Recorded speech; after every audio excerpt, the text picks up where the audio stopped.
Assalamu alaikum wa rahmatullah. Salut à toutes et à tous. La semaine dernière, je vous ai parlé du thème de penser le développement local intégré et durable. Aujourd'hui, je ferai de même. Je souhaite que nous allons ensemble passer des instants agréables, des instants qui perdurent dans le temps selon l'interprétation du philosophe allemand Heidegger.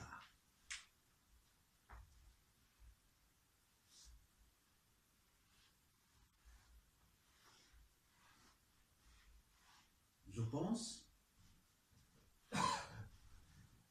que le développement local intégré et durable mérite plus de débats, plus de concertation, plus de dialogue. Je vais faire de mon mieux pour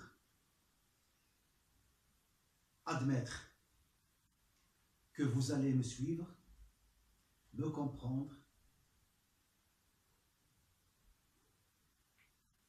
en plongeant au cœur de la problématique du développement local intégré et durable pour y étudier les soubassements, les structures, les mécanismes, les outils, les moyens, les éléments et les objectifs. Les chercheurs, les observateurs et les experts ont découvert ceci. Le local est déjà là. C'est à partir de l'échelle locale que tout se comprend sur le fonctionnement, les performances de l'économie, de la croissance, du développement. Suite à ceci, le développement local est la pierre angulaire de l'édifice du développement global. Les deux circuits, local et global, se convergent, s'entremêlent, sans vaciller, jusqu'au point où les frontières et les limites sont très réduites.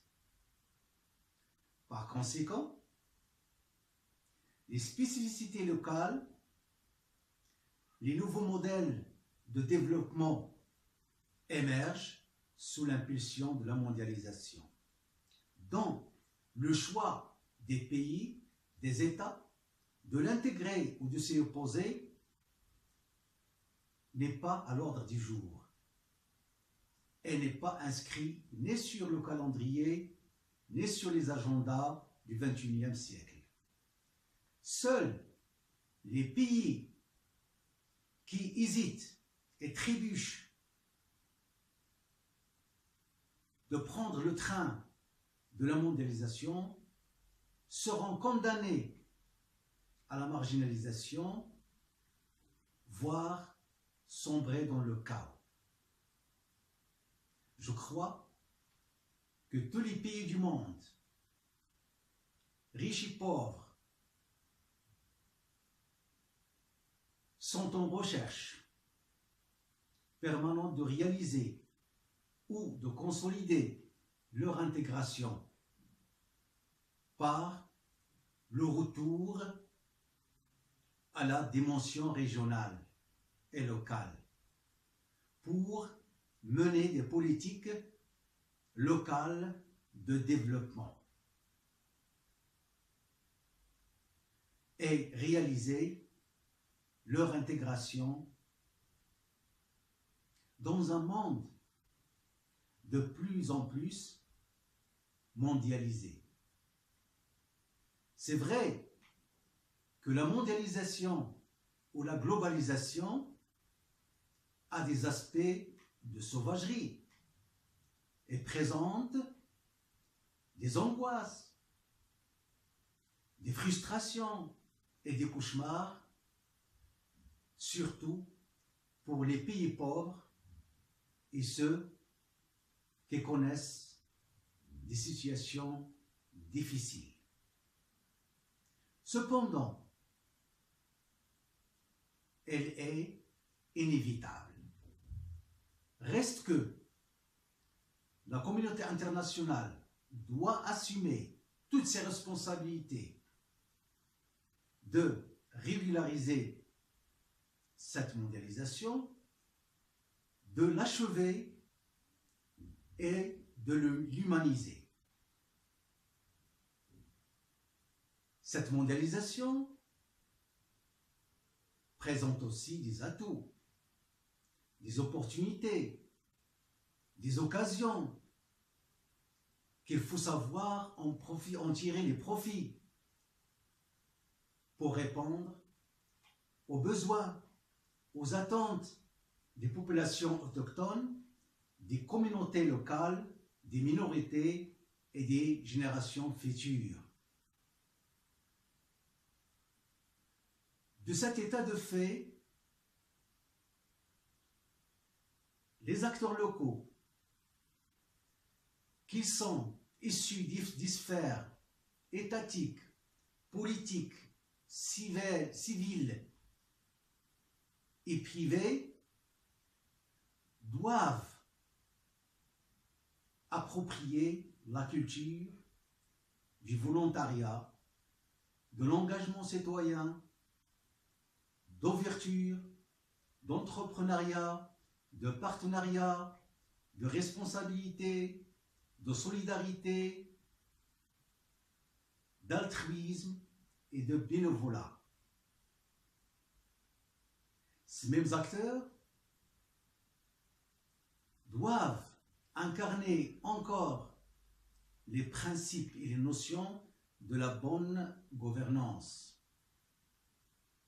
à savoir la durabilité, l'adaptabilité, l'employabilité, la soutenabilité, la complémentarité et autres. Et ce, dans le but de réaliser des efforts et des exploits en montrant tout leur génie pour une mise en application des politiques publiques à l'échelle locale, avec une pleine harmonie, une coordination, une coopération effective et avec les collectivités locales et avec les régions.